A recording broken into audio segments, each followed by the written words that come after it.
اور ہم اس کے بارے میں صرف جان لیں، ہم اس کے اوپر ایمان لے کر آ جائیں، مگر اللہ رب العزت اس کے قریب بھی کبھی ہمیں نہ لے کر جائے کہ جہنم کے اندر دو طرح کے لوگ ہوں گے، جو اصحاب النار ہیں، جو جہنم والے ہیں، وہ دو طرح کے ہیں۔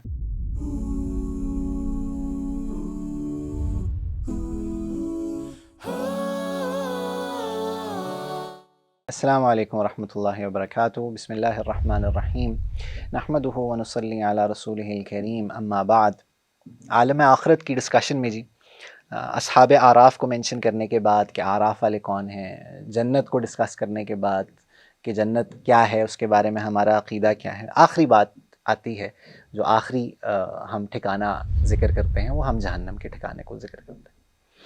جہنم، سب سے پہلے تو ہم اسی دعا کے ساتھ اس سیشن کی ابتدا کریں کہ اللہ تعالیٰ ہمیں اپنی حفاظت میں رکھے اور ہم اس کے بارے میں صرف جان لیں، ہم اس کے اوپر ایمان لے کر آ جائیں، مگر اللہ رب العزت اس کے قریب بھی کبھی ہمیں نہ لے کر جائے، اور اللہ تعالیٰ ہمیں بغیر کسی حساب و کتاب کے اور بغیر جہنم کے چکر کے، بغیر اعراف کے، اللہ رب العزت جنت کے اندر ہی داخلہ کر دیں۔ ہم سب اللہ سے یہ دعا کریں۔ باقی ایمان کے اعتبار سے، چونکہ ایمانی چیزیں ہیں، ان کے اوپر ایمان لانا ضروری ہے۔ قرآن میں جہنم کا تذکرہ ہے، اللہ کے رسول صلی اللہ علیہ وسلم کی صفات میں آتا ہے کہ وہ بشیر بھی تھے، نذیر بھی تھے۔ بشیر تھے یعنی کہ خوشخبریاں سنانے والے تھے، نذیر تھے ڈرانے والے تھے، خوشخبری جنت کی سناتے تھے، اللہ تعالیٰ کے انعامات کی سناتے تھے، نذیر خبردار کرتے تھے جہنم سے، اس کی ہولناکیوں سے، اس کے عذابات سے۔ جہاں تک ایمان کے اعتبار سے بات ہے تو جہاں جنت اللہ رب العزت کا گیسٹ ہاؤس ہے، اللہ تعالیٰ کا مہمان خانہ ہے، اللہ تعالیٰ کے نوازنے کی جگہ ہے، وہیں پر جہنم اللہ رب العزت کے غصے کی جگہ ہے، جہاں پہ اللہ رب العزت کے غصے کا اظہار ہوگا، اور جہاں پہ اللہ رب العزت پھر ان تمام لوگوں کو سزا دیں گے جنہوں نے اپنی زندگیاں اللہ تعالیٰ کے احکامات کے مطابق نہیں گزاریں، جن کے برے اعمال زیادہ ہوں گے ان کے نیک اعمال سے، ان کو وہاں پہ سزا دینے کا ہے۔ جو اللہ رب العزت کو آل ٹوگیدر مانتے ہی نہیں تھے اور اللہ رب العزت کے ساتھ شرک کرتے تھے، ان کے لیے جو ٹھکانہ ہے وہ جہنم کا ٹھکانہ ہے۔ یہاں پہ بھی ایک بات سمجھنے کی یہ ہے، جیسے جنت میں سمجھی کہ یہ بھی فار ایور اینڈ ایور ہے۔ جس طرح جنت کے بارے میں ہم نے کہا کہ یہ ہمیشگی ہے، اس کو بقا ہے، اس کو فنا نہیں ہے، جہنم کے بارے میں بھی ہمارا عقیدہ یہی ہے کہ اس کو بقا ہے، اس کو کسی قسم کا فنا نہیں ہے، یہ ہمیشہ ہمیشہ رہنے والی ہی ہے۔ ہاں، مگر ایک چیز میں جنت اور جہنم کے اندر ڈسٹنکشن ہے۔ ہم نے جنت کے بارے میں یہ بات کہی کہ جنت کے اندر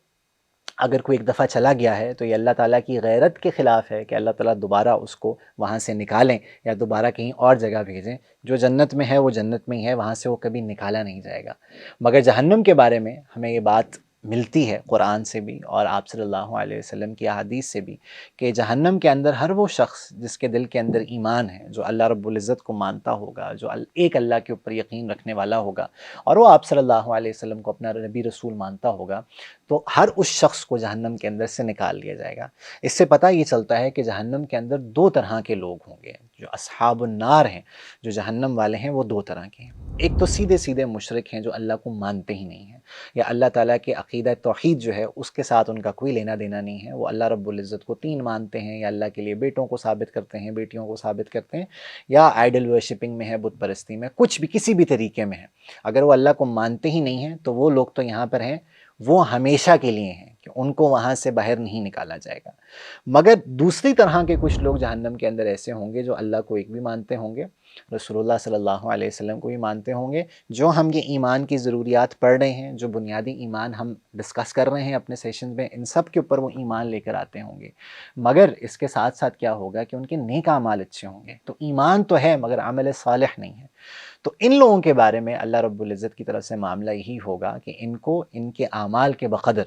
ان کی جتنی سزا ان کے لیے اللہ تعالیٰ نے طے کی ہوگی، وہ اتنی سزا اپنی جہنم کے اندر کاٹیں گے، اور اس کے بعد ان کا داخلہ ہمیشہ ہمیشہ کے لیے جنت میں ہوگا۔ یہ ترمذی کی روایت ہے کہ اللہ رب العزت کے بارے میں آتا ہے کہ اللہ تعالیٰ فرشتوں کو کہیں گے کہ ہر اس شخص کو جہنم کے اندر سے نکال دو جس کے دل کے اندر جو کے دانے کے برابر بھی ایمان تھا۔ بارلے کا جو گرین ہے تھوڑا سا ہیوی ہوتا ہے، اللہ تعالیٰ نے کہا اگر اتنا بھی تھا اس کے اندر ایمان تو اس کو جہنم سے اندر نکال دو، اگر اس نے لا الہ الا اللہ کہا۔ پھر اعلان ہوگا کہ ہر اس شخص کو جہنم کے اندر سے نکال دو جس نے لا الہ الا اللہ کہا اور اس کے دل کے اندر ایک گندم کے دانے کے برابر بھی ایمان ہے۔ وہ تھوڑا سا بارلے کے دانے سے ہلکا ہوتا ہے، اللہ تعالیٰ نے کہا اتنا بھی ہے تو اس کو نکال دو۔ اور پھر اللہ کے نبی فرماتے ہیں کہ تیسری دفعہ اللہ تعالیٰ اعلان کریں گے کہ ہر اس شخص کو جہنم کے اندر سے نکال دیا جائے جس نے لا الہ الا اللہ کہا ہوا ہے اور اس کے دل کے اندر ایک مکئی کے دانے کے وزن کے برابر بھی ایمان ہے۔ اگر اتنا چھوٹا سا بھی ایمان ہے، اتنا کم وزن کا بھی ایمان ہے، مگر ٹھیک ہے وہ سچا ہے، اس کے اندر کسی قسم کی کھوٹ نہیں ہے، تو اس کو بھی جہنم کے اندر سے نکال دو۔ تو ہر ایسا شخص، تو دو طرح کے لوگ ہیں، ایک وہ جنہوں نے شرک کیا ہے، جو اللہ کو مان ہی نہیں رہے ہیں، تو ان کی تو ہمیں عشقی ہے، مگر جو اللہ تعالیٰ کو مان رہے ہیں، اللہ کے رسول کو مان رہے ہیں، اعمال کے اندر کمی ہے، تو جتنے اعمال غلط کیے اس کے بقدر سزا ہے، اور اس کے بعد ہمیشہ ہمیشہ کی جنت ہے جس میں اللہ رب العزت ان کو داخل کر دیں گے۔ اور جب یہ معاملہ ہوگا تو قرآن کی 14ویں پارے کی پہلی آیت ہے جس میں اللہ تعالیٰ فرماتے ہیں کہ ربما یود الذین کفروا لو کانوا مسلمین، کہ جب یہ دیکھیں گے غیر مسلم اور مشرک کہ جس کے دل میں اتنا سا بھی ایمان تھا، جو مسلمان تھا، وہ نکلا ہے جنت سے، جہنم سے اور جنت کی طرف گیا ہے، تو یہاں پہ یہ لوگ تمنا کریں گے کہ کاش ہم بھی مسلمان ہوتے اور ہم بھی ادھر سے ہمیشہ ہمیشہ کے لیے نکال لیے جاتے، مگر وہاں پہ یہ کاش کہنا، وہاں پہ تمنا کرنا کسی قسم کے فائدے میں نہیں ہوگی۔ اللہ تعالیٰ ان چیزوں پہ صحیح معنوں پر ایمان لانے کی توفیق عطا فرمائیں۔ یہ لاجکلی شاید سمجھ نہ آئے چونکہ ہماری نظر کے سامنے نہیں ہے، مگر یہی امتحان ہے کہ تمہیں نہ بھی سمجھ آئے، اگر میں کہہ رہا ہوں تو میری بات مانو، ان پر ایمان لے کر آؤ، ان قریب تمہیں سب کچھ نظر آ جائے گا۔ جب آنکھ تمہاری بند ہوگی تو صحیح معنوں میں تب کھلے گی۔ اللہ تعالیٰ ہماری جہنم سے حفاظت فرمائے، آراف سے بھی حفاظت فرمائے، اور بلا کسی حساب کتاب اور اپنی خوشی سے، اور اللہ تعالیٰ مسکراتا ہوا ہمیں دیکھتے ہوئے اللہ تعالیٰ جنت میں ہمارا داخلہ فرمائے، ہم سب کو وہاں پر جمع کرے۔ السلام علیکم ورحمۃ اللہ وبرکاتہ۔